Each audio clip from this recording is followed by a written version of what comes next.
পরবর্তী অংশ। খেতড়ি ছেড়ে আজমির, আহমেদাবাদ, জুনাগড় প্রভৃতি জায়গা ঘুরে তারপর এলেন গুজরাটের পোরবন্দরে। দ্বারকা তীর্থ দর্শন করে সব শেষে এসে পৌঁছালেন বোম্বাই শহরে। বোম্বাই থেকে মহীশূর রাজ্য হয়ে চললেন রামেশ্বর তীর্থের দিকে। এটি দক্ষিণ ভারতের একটি খুব নামকরা পুণ্যস্থান। পথে মাদুরা নামক জায়গায় দেখা হলো ভাস্কর সেতুপতির সঙ্গে। ইনি হলেন রামনাদ রাজ্যের রাজা।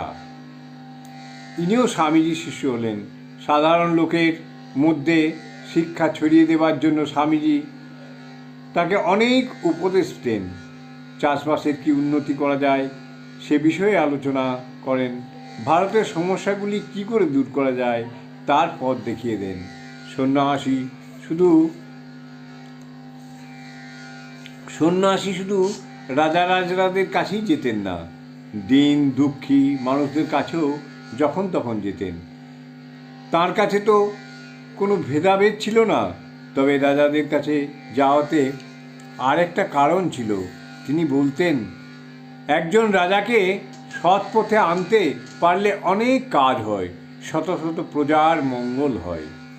অবশেষে ঘুরতে ঘুরতে এসে হাজির হলেন কন্যাকুমারিকায়।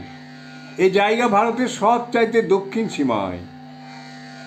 কুলে কুলে আছড়ে পড়ছে সাগরের শান্ত ঢেউ। এখানে রয়েছে দেবী কন্যাকুমারীর মন্দির। তার সামনে ভারতের শেষ পাথরটির উপর এসে বসলেন স্বামীজি।